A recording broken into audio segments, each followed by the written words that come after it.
مجھے کچھ سمجھ میں نہیں آ رہا، میں آج اکنامکس کے پیپر میں پکا فیل ہوں۔ آمنہ کو شور مچاتا دیکھ کر سبیہا نے اس کو اپنے پاس بلایا۔ کیا ہے؟ ریویژن کیوں نہیں کرنے دے رہی؟ ہاں ہاں تم اکیلے پاس ہو جانا۔ اف، ڈرامے باز، بولو کیا سمجھ میں نہیں آ رہا؟ Monetary policy. اچھا بیٹھو۔ دیکھو، مانیٹری پالیسی وہ خاص طریقہ ہے جس کے ذریعے اسٹیٹ بینک آف پاکستان ہماری معیشت میں ضروری تبدیلیاں لاتا ہے۔ اچھا، اس کو فسکل پالیسی کے ساتھ ملانا مت، کیونکہ وہ زیادہ تر ٹیکسز وغیرہ کی بات کرتی ہے، مگر ابھی ہم مانیٹری پالیسی سمجھتے ہیں۔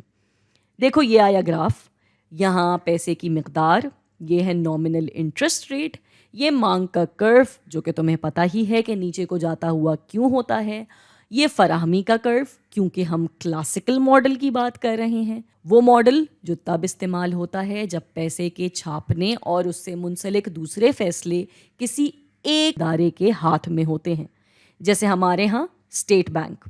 چلو ایک مثال لیتے ہیں۔ کہتے ہیں کہ ہمارے ملک میں چاول کا بحران آ جاتا ہے۔ ہم کہتے ہیں کہ ہمارے ملک میں چاول کا بحران آ جاتا ہے۔ اب ایسے میں ملک کو کیا کرنا چاہیے؟ اب سرمایہ داری بڑھانی چاہیے، کسانوں کو پیسہ دینا چاہیے کہ وہ مزید چاول کی کاشتکاری کر سکیں تاکہ ملک بحران سے نکلے۔ آمنہ نے کہا تو یعنی سود کی شرح قرضے پہ کم کر دی جائے تاکہ لوگ بآسانی سود لے سکیں۔ صحیح، بالکل صحیح۔ اور یہ ہوگا کیسے؟ مزید پیسہ چھاپ کے۔ زبردست! سبیہا کو خوشی ہوئی۔ اور وہ عام پیسہ لوگوں تک پہنچایا کیسے جائے گا؟ اب آمنہ خاموش ہو گئی۔ دیکھو، اسی طرح کے مسائل سے نمٹنے کے لیے آتی ہے مانیٹری پالیسی، جو کہ اس کا پہلا حل دیتی ہے اوپن مارکیٹ آپریشنز کے نام سے، یعنی پیسے کے بازار میں اپنا کھلم کھلا کردار ادا کرنا۔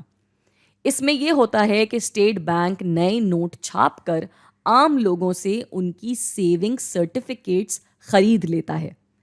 ایسے نیا پیسہ بازار میں آ جاتا ہے، یعنی اب جس نے بھی یہ بانڈ بیچا ہے وہ چائے پینے کے لیے یا کپڑے سلوانے کے لیے یا بینک میں ہی رکھوانے کے لیے یہ والے نئے نوٹ استعمال کرے گا، جس کی وجہ سے یہ نئے نوٹ معیشت میں حرکت میں آ جاتے ہیں اور پھر یہ خود بخود بڑھ بھی جائیں گے۔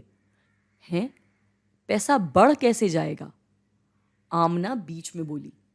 وہی ملٹیپلائر ایفیکٹ، یعنی مثال کے طور پہ میں نے بیچا اپنا بانڈ 1000 روپے کا اور بینک میں رکھوا دیے، بینک نے وہ پیسہ دے دیا 12.5% سود پہ کسی اور سرمایہ دار کو ادھار، تو اب بینک کو فی سال کتنے نوٹ ملیں گے؟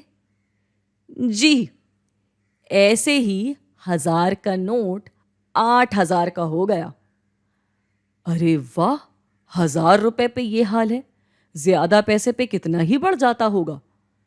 بالکل، اس سے بازار میں پیسے کی فراہمی پہلے سے بڑھ گئی تو اس کا کرو آیا سیدھے ہاتھ پہ، اور یوں سود کی شرح بازار میں گر گئی اور ادھار لینے والوں کے لیے آسانی پیدا ہو گئی۔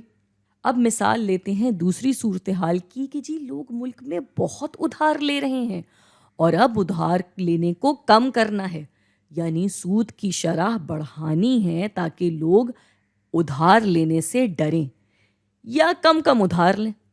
تو اب اسٹیٹ بینک اپنے پہلے والے بانڈز کو بیچ کر لوگوں کا پیسہ ایک جگہ فریز کر دے گا یا جما دے گا، جس کی وجہ سے بازار میں پیسے کی فراہمی کم ہو جائے گی، تو فراہمی کا کرو جائے گا الٹے ہاتھ پہ اور سود کی شرح بڑھ جائے گی، لوگ سود لینا کم کر دیں گے۔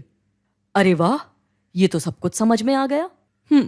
ابھی ایک طریقہ اور ہے، کبھی کبھی سود کی شرح کو اسٹیٹ بینک خود ہی بڑھا گھٹا دیتا ہے، یعنی کہ وہ بینکس کو کہہ دیتا ہے کہ اب سے لون 12.5 نہیں 10% پہ دینا، تو ملٹیپلائر ایفیکٹ کے تحت جواب بن جاتا ہے یہ۔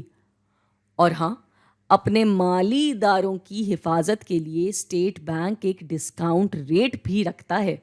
یعنی اگر کبھی کسی بینک کا دیوالیہ ہونے لگا اور اس نے اسٹیٹ بینک سے قرض لیا تو اس کو اس سود پہ قرض نہیں لینا پڑے گا جو عام لوگوں کے لیے ہے، بلکہ اس سے کم پہ اس کو پیسہ مل جائے گا. اس کو کہتے ہیں ڈسکاؤنٹ ریٹ.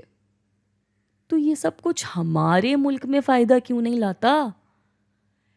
یار اگر ہم کرپشن والے مسئلے کو بھول بھی جائیں تو ایک تو اسٹیٹ بینک کو اکثر معیشت کی ضروریات سمجھنے میں وقت لگ جاتا ہے، اور دوسرا یہ کہ جب بھی اسٹیٹ بینک ان میں سے کوئی بھی جیسی حالات کی ضرورت ہو وہ والا حل رائج کرتا ہے تو اس کا اثر آنے میں تھوڑا سا وقت لگتا ہے. مگر ہم عوام اس سے پہلے ہی اپنے حالات سے پریشان ہو کر ان کو جیسے وہ ہیں ویسے ہی ایکسیپٹ کر چکے ہوتے ہیں. مگر ہاں، ہم یہاں پہ کرپشن کو اگنور نہیں کر سکتے.